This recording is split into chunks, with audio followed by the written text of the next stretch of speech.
Nous allons aborder maintenant le dernier volet de cette vidéo qui va vous présenter un exemple un peu plus trapu, vous allez le voir, mais qui correspond beaucoup plus à la réalité. Les états communs, en changeant juste un background d'un entry, c'est très sympa, c'est très joli. Faire de l'adaptive UI, c'est très bien aussi, mais les cas réels dans une application business classique, c'est quand même un tout petit peu plus compliqué. Notamment, on doit gérer les validations et offrir à l'utilisateur un retour visuel sur ces validations. Alors on va regarder un exemple vraiment simple sur lequel on va voir comment le Visual State Manager va nous aider à gérer l'ensemble de ces situations en permettant de les généraliser grâce à des états qui sont bien identifiés et qui vont permettre bien sûr de donner une sorte de systématie à notre système de gestion de validation, rendant notre code un peu plus long, certes, c'est toujours plus long quand on en fait plus, mais bien plus lisible et bien plus efficace. On commence avec juste une petite fiche. Une fiche de création de compte, quelque chose d'assez classique. Hein. Bienvenue, créez votre compte, nom d'utilisateur, alors on nous dit tous les champs sont obligatoires, il y a un email, un mot de passe, 6 caractères ou plus, et un bouton créer le compte. Quand on regarde ce qui se passe, on va taper quelque chose. Bon, visiblement, déjà, c'est quelque chose qui est géré au niveau de la fiche, c'est-à-dire qu'on voit que les common states sont pris en compte et qu'on a décidé de mettre un fond légèrement bleuté lorsqu'on prend le focus.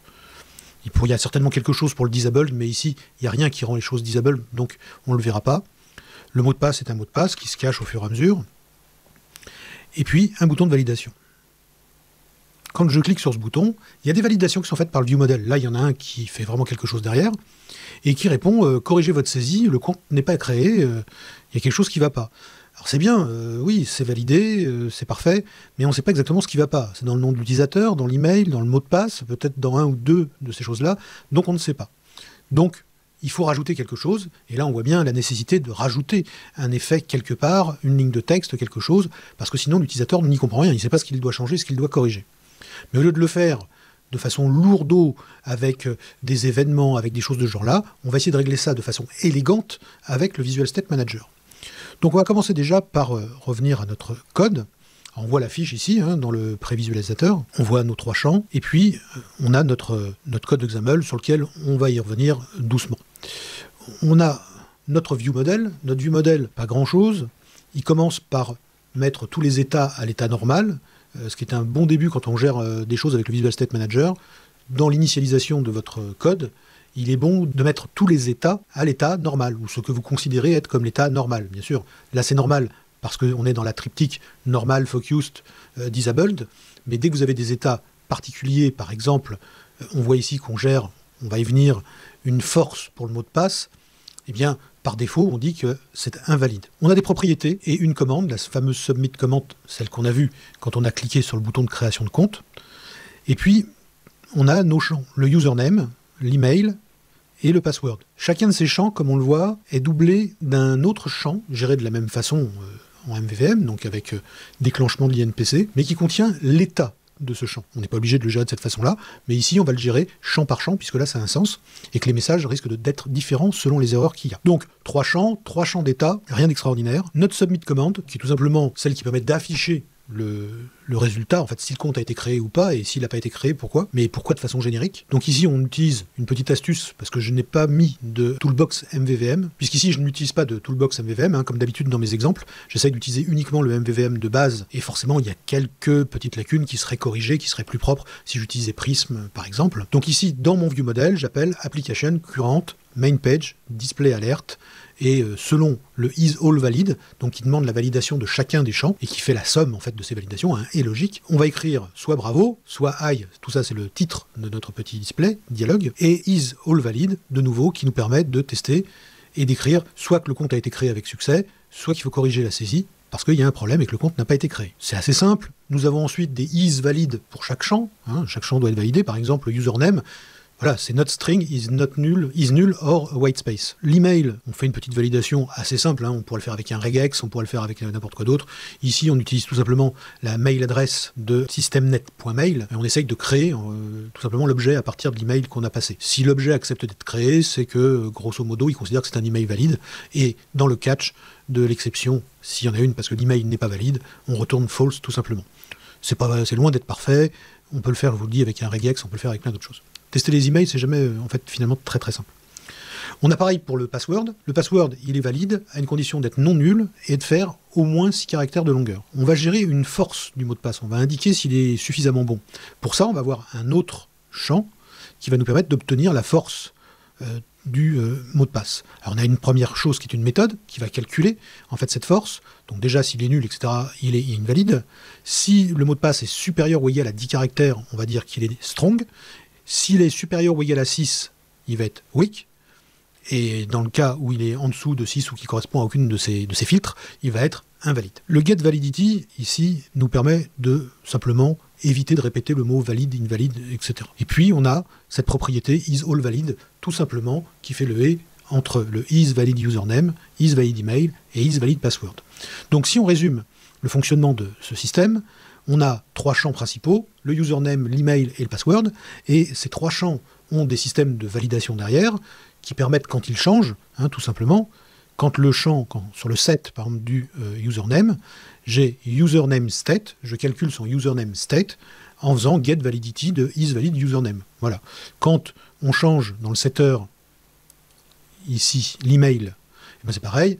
Si on fait un set de la propriété, que ça se passe bien, on dit que le email state est égal à getValidity de isValidEmail. Rien de bien compliqué là-dedans. On a par exemple pour le password 2 choses qui s'enchaînent.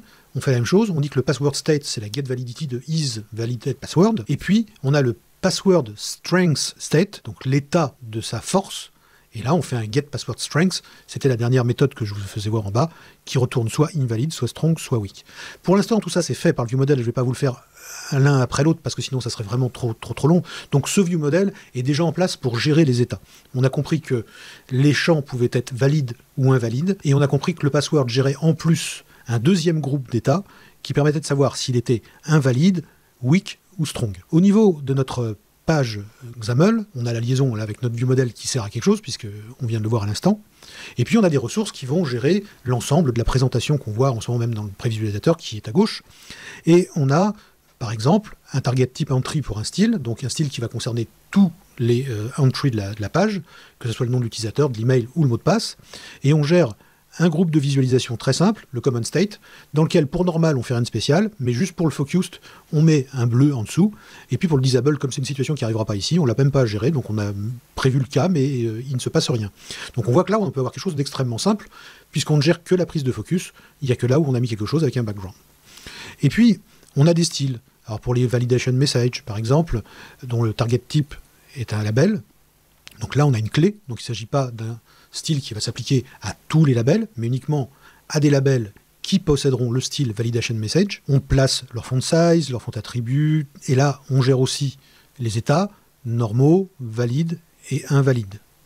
Là on est dans les états que nous avons créés, des custom states, et qui s'appellent d'ailleurs validation states. Et puis pour le password strength, nous avons un style qui de nouveau est basé d'ailleurs sur le validation message pour ne pas avoir à répéter tout. La target type est aussi un label, sauf qu'ici, nous avons un visual state group dont le nom s'appelle strength et qui va gérer d'autres états qui sont invalides, weak et strong. Alors on remarquera que on est based on le système de validation message, le style de validation message. C'est-à-dire que ici est géré normal, valide et invalide. Alors, je vous déconseille de faire ce genre de choses en redéfinissant le invalide. Il va venir l'écraser, mais il est défini 2 fois. Il se trouve que c'est à peu près les mêmes propriétés qui sont changées, mais il faut se méfier de ce genre de choses. Alors, vous allez me dire, c'est pas exactement le même state group. C'est vrai, donc ce invalide-là, en fait, on pourrait le voir comme une espèce de namespace, le nom du groupe, validationstate.invalid, en fait, on pourrait dire. Et donc, c'est différent de strengths.invalid. Enfin, c'est un peu confusant. Je vous conseille de mettre les choses un peu plus en ordre et d'éviter ce genre de répétition. D'ailleurs, le vrai Visual State Manager de WPF, de Silverlight ou du WP sont beaucoup plus stricts sur les noms des états qui doivent être uniques.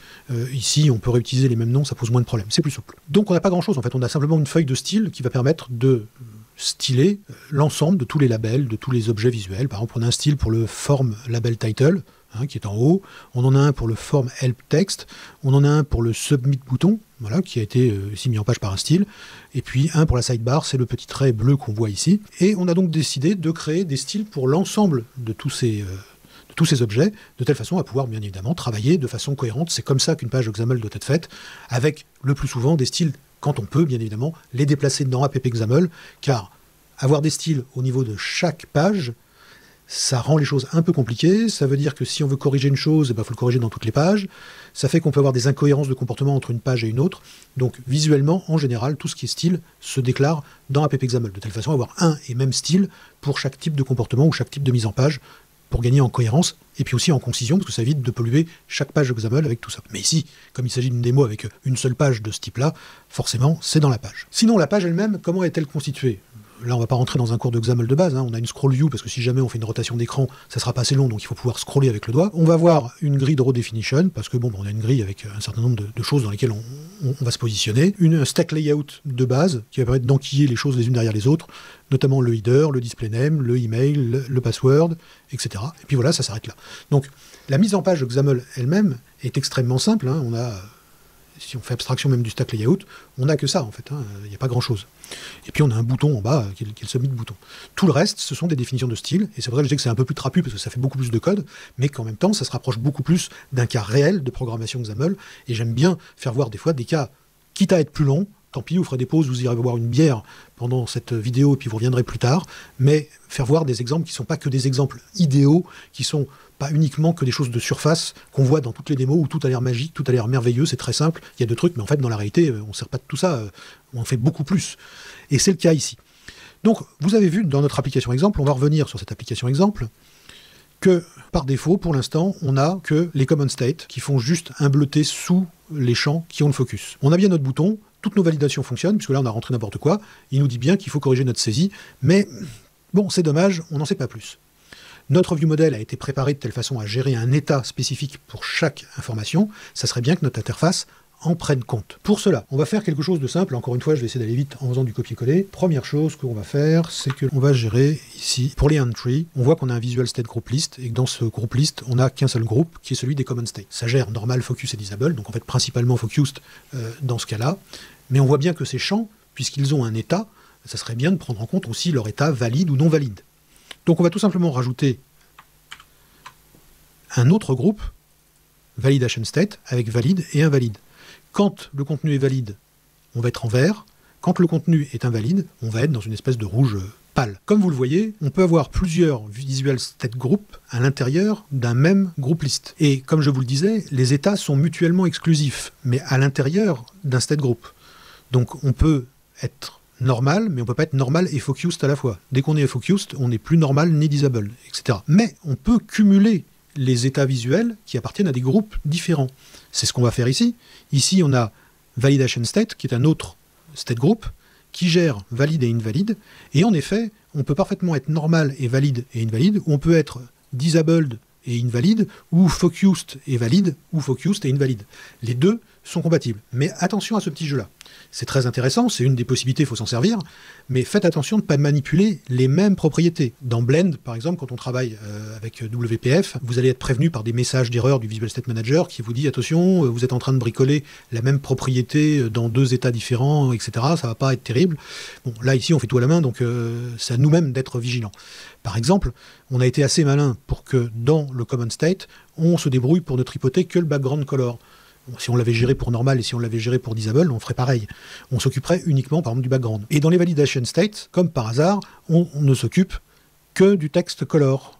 On ne vient pas tripoter le background color, bien évidemment. Parce que sinon, puisque ces états sont cumulables, si ici je tripotais en disant que le background est bleu, et puis que quand on est invalide, le background devient rouge, par exemple, bah alors quand il est focus et invalide, il est quoi? Il est bleu ou il est rouge? Ça a posé un problème.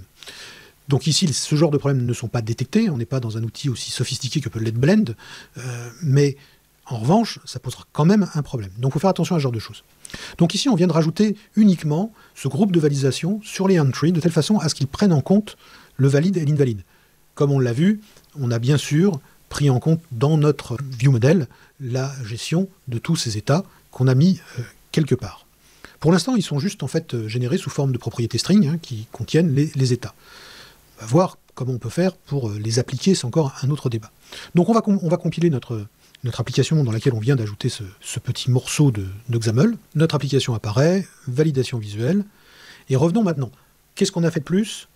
On l'a géré dans le ViewModel bien évidemment, mais on a pris en compte l'état valide ou invalide de chacun des champs en modifiant le style de entry, qui savait gérer déjà les common state, donc normal, focused et disable, et on a rajouté un deuxième groupe d'états dans lequel le valide et l'invalide sont gérés. Les common states s'occupent de changer uniquement le fond, uniquement d'ailleurs pour focused, qui passe en bleu, et puis rien pour les autres états, et le groupe d'états qui s'occupe de la validité du champ, elle fait passer soit le texte en vert, soit le texte en rouge, s'il est non valide. On va faire un exemple.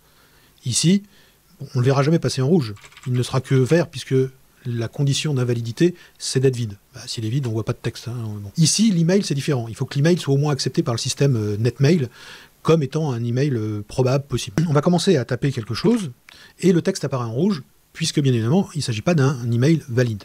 Je n'ai pas trouvé le moyen pour rentrer l'arrobase, donc je suis obligé de faire un copier-coller depuis l'extérieur. On va coller l'arobase, et là, on va taper quelque chose. Et vous voyez, bon, le système de contrôle n'est pas très opérationnel, puisque j'ai même pas besoin de mettre le truc entier. Mais pour le système NetMail, ça, c'est une adresse qui est valide. Bon, je ne suis pas sûr que ça en soit une, mais enfin... Si j'enlève ça, il manque le nom de domaine, on repasse en rouge. Pour le mot de passe, qu'est-ce qui va se passer? Alors ici, on va mettre un truc histoire que ça soit valide. Ici, on va remplir un petit peu, et puis le mot de passe, eh bien, je vais taper un mot de passe de 1, 2, 3. Et je vais créer le compte. On voit qu'il est en rouge. 4, 5, il est toujours en rouge. 6, oui, parce que c'est 6 caractères ou plus. Donc, de ce point de vue-là, il est valide. Ce qui fait que maintenant, l'utilisateur a un retour visuel qui est parfait. Mais par contre, si je rentre beaucoup plus de caractères, il n'y a pas encore de différence notable de comportement sur ce qui est la force de ce mot de passe. C'est quelque chose qu'on a prévu dans notre ViewModel, c'est quelque chose qu'on a prévu dans notre code. Donc, le plus simple, bien sûr, c'est de rajouter ce qu'il manque au code XAML pour pouvoir gérer ce cas. Alors, dans notre code XAML, pareil, on va essayer d'être assez rapide. Tout est déjà géré. Ce qui nous manque, ce sont les labels. Et les labels, il nous les manque ici. Sous le username, on va rajouter, on a notre entry ici, on va rajouter un label. Ce label a un style qui est validation message. Donc on va regarder validation message. Validation message, c'est celui-là. Et il gère donc un validation state, normal, valide et invalide. On a fait ça pour le label du display name. Pareil pour le label de l'email. Donc on voit toujours le même principe. On va revenir à un petit détail, il doit y avoir quelque chose qui devrait, à ce stade-là, vous titiller. On va y revenir, et ici, email, password, entry, on va coller. Alors il devrait y avoir quelque chose qui vous titille. Je sais que cette vidéo est longue, et que peut-être votre attention commence à chuter, mais il y a quelque chose qui devrait vous attirer, et attirer votre attention en tout cas, c'est comment les états, en fait, sont passés du ViewModel à la vue. Parce qu'on le voit bien, ce système de Visual State Manager est parfaitement conçu pour gérer les choses visuelles. Il est entièrement côté view. Mais il n'a pas été tellement pensé, alors que ça existait déjà, mais au début, il n'a pas été pensé pour fonctionner en MVVM.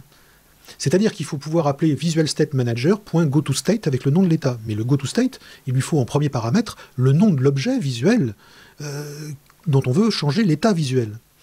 Or, vous le savez très bien, c'est une manipulation qui va être impossible à faire du côté MVVM si on veut respecter MVVM. C'est-à-dire dans mon ViewModel, il est hors de question que je dise label machin chose, change d'état et passe à l'état valide ou invalide. C'est impossible. Envoyer des messages par messagerie MVVM, je vous dis tout de suite, stop, non, pas de délire. Les messageries MVVM, c'est vraiment quelque chose à réserver pour des cas absolument exceptionnels, car c'est le pire outil pour faire du code spaghetti, invisible. Alors là, c'est le pire, c'est le summum du code spaghetti.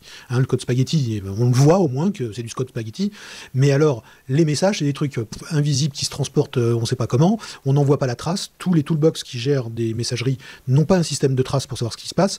Si vous commencez à envoyer des messages dans tous les sens, et au bout de 3-4 formes dans un programme normal qui fait des choses, vous allez vous retrouver évidemment avec un sac de nœuds infernal et vous ne comprendrez pas pourquoi ça ne marche pas et vous serez obligé de tout recommencer. Donc évitez la messagerie MVVM et on ne s'en sert que très ponctuellement avec beaucoup de parcimonie pour gérer un cas qui est vraiment insoluble autrement. En dehors de ça, puisqu'on ne veut pas faire ça, on ne va pas le faire non plus dans le code behind. Parce que dans le code behind, on peut manipuler des objets d'interface, c'est sûr, mais Notre état, il provient du vieux modèle. C'est le vieux modèle qui calcule. C'est pas la vue qui va se mettre à calculer les états. Alors on pourrait mettre les systèmes de validation à l'intérieur du code behind pour ne changer que le state et donner comme ça la possibilité au code behind de faire un go-to-state d'un élément d'interface à partir d'un état. Mais ça veut dire que la logique de test et de validation va se trouver dans le code behind. Or ça, non, pas question non plus. Ça doit être dans le view model ou dans une couche d'abstraction business qui, elle, va proposer toutes les méthodes de validation des objets utilisés par l'application. Mais en tout cas, c'est pas possible que ça soit fait par le code behind. Donc il nous faut un autre moyen. Il nous faut un moyen pour transporter l'état qui se trouve dans une chaîne de caractères qui est une propriété du view model, pour pouvoir faire un go-to-state sur un objet bien précis qui se trouve lui dans la vue. Alors là, c'est là où les choses se complexifient un tout petit peu, et c'est pour ça que, exceptionnellement, sur cette démo-là, je vous mettrai à disposition le code source dans le billet de .blog qui sera associé et qui annoncera cette vidéo. Donc là, vous pourrez télécharger le code source. Comme vous le voyez, tous ces objets, le entry, le label, etc., ont bien un style, et dans ce style, on a bien un Visual State Manager, mais pour gérer le changement d'état, qui est une propriété du ViewModel, il nous faut autre chose. Eh bien, on fait un binding, bien sûr, un binding sur cet état, username state, et puis ici sur email state. Donc on fait un binding tout à fait traditionnel, très MVVM, mais on fait le binding sur quoi ? Pour ça, il faut quelque chose de plus. Il nous manque une propriété état visuel à l'intérieur d'un entry ou d'un label, ça n'existe pas. Donc pour ça, on s'est créé un outil que j'ai appelé ici MVVM VSM Helper. Ça semble assez clair. Cet outil, il n'est pas bien gros, hein, mais là aussi, c'est conceptuellement qu'on en rediscutera. Je reviendrai prochainement sur ce sujet, donc je ne vais pas m'étendre là-dessus. Mais il s'agit d'une propriété attachée. C'est-à-dire que nous avons créé un objet dont la seule propriété s'appelle StateProperty, qui s'appellera State, et qui est une propriété qui va pouvoir être attachée à n'importe quel autre objet. Donc on a ici les règles de création d'un bindable object qui supporte une propriété attachée qui se crée sous Xamarin Form de cette façon-là, avec create attached. Et puis, bien sûr, comme toute propriété de dépendance, on a la possibilité de gérer son état par défaut et qu'est-ce qui se passe quand ça change d'état.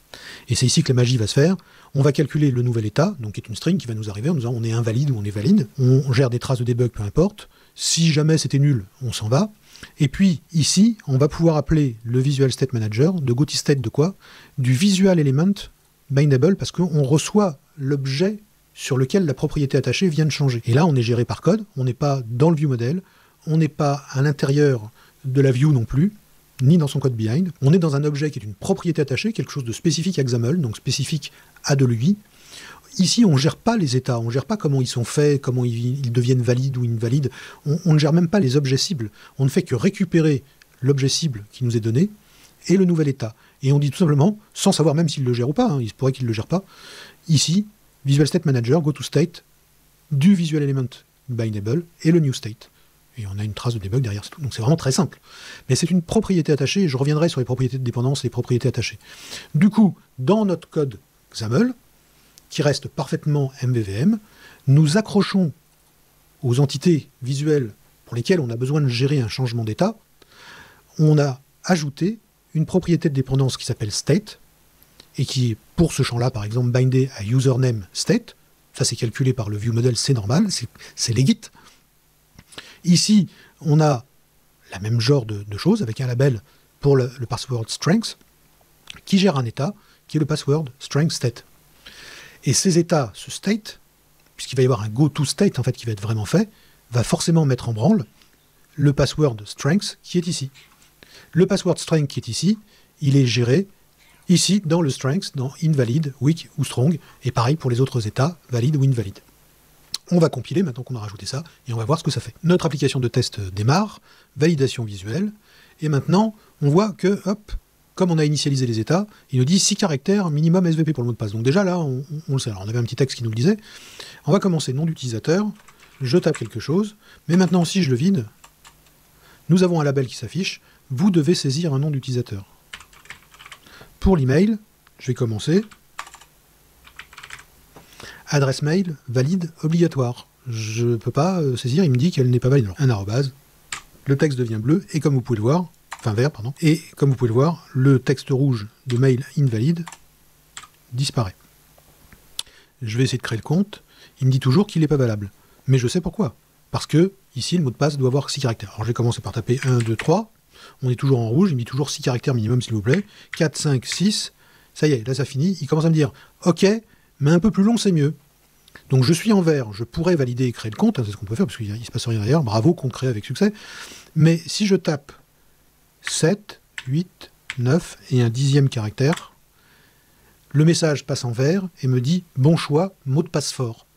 Je reviens, j'enlève le 10e caractère, c'est en bleu, ok, mais un peu plus long, c'est mieux. Je descends ici et il me dit « Non, là, ce coup-ci, il faut 6 caractères ». De la même façon qu'ici, adresse mail non valide, et ici, vous devez saisir un nom d'utilisateur. Donc on a quelque chose d'extrêmement informatif pour l'utilisateur, de très très chouette. On va même lui mettre un mot de passe complètement long, voilà. Et on a toutes les informations nécessaires pour gérer nos états visuels. Et les états visuels, c'est pas seulement que de choisir la couleur d'un bouton, mais ça peut être faire apparaître des objets pour des validations. Alors je suis sûr que vous trouverez bien d'autres façons d'utiliser le Visual State Manager. On va mettre fin à cette vidéo qui va être particulièrement longue, même si je fais beaucoup de coupes dedans. On sera sur une vidéo au moins d'1 heure et peut-être plus. Alors peut-être que je la couperai en 2 pour que ça soit plus light. On verra ça au montage. Mais c'était nécessaire, comme vous le voyez, parce que le Visual State Manager, c'est quelque chose qui était déjà méconnu et pas très utilisé du temps de WPF, Silverlight et même du WP. C'est carrément totalement nouveau dans l'Xamarin.Form. Il y a des gens qui font des Xamarin.Form et qui n'ont jamais fait de XAML avant, par exemple. Donc là, ils n'ont même pas la culture XAML qui peut venir les aider. Et puis pour ceux qui savaient ce que c'était, il y a quand même des petites nuances sur la façon dont il fonctionne. Mais on retrouve bien évidemment l'esprit général de la chose. Et c'est un truc super génial. C'est une des forces de XAML. Il faut pouvoir l'utiliser. Vous avez vu qu'on pouvait s'en servir à la fois pour gérer les common state, donc avoir un retour visuel qui est plus en accord avec votre thème visuel et puis qui est plus informatif pour l'utilisateur pour savoir ce qui est focusé, ce qui ne l'est pas, ce qui est normal, ce qui est disabled ou pas. Et ça, vous pouvez le gérer avec des styles pour chaque type d'objet, donc même des objets que vous avez conçus ou même des objets de librairie extérieure. On a vu aussi qu'on pouvait s'en servir pour faire de l'adaptive UI, portrait, paysage, tablette, apparition de blocs ou disparition de blocs en fonction de la place qu'on a à l'écran pour pouvoir les mettre, c'est vraiment essentiel. Et troisième point très important, on vient de voir qu'on peut s'en servir pour gérer tout un système visuel, certes, mais de validation des données qui sont saisies, et ça c'est quand même quelque chose qui est assez fréquent, et c'est un besoin presque même obligatoire dans n'importe quelle application de gestion, ou n'importe quelle application tout court sur smartphone, créer une fiche contact, remplir une fiche sur n'importe quoi, demande à valider un certain nombre de choses. On peut donc se servir du VSM dans tous ces cas-là, et certainement donc dans d'autres que je vous laisse inventer ou découvrir par vous-même. Sur ce, je vous dis à très bientôt, je vous remercie, et à la prochaine, parce qu'il y a encore plein de choses à découvrir dans Xamarin.Form.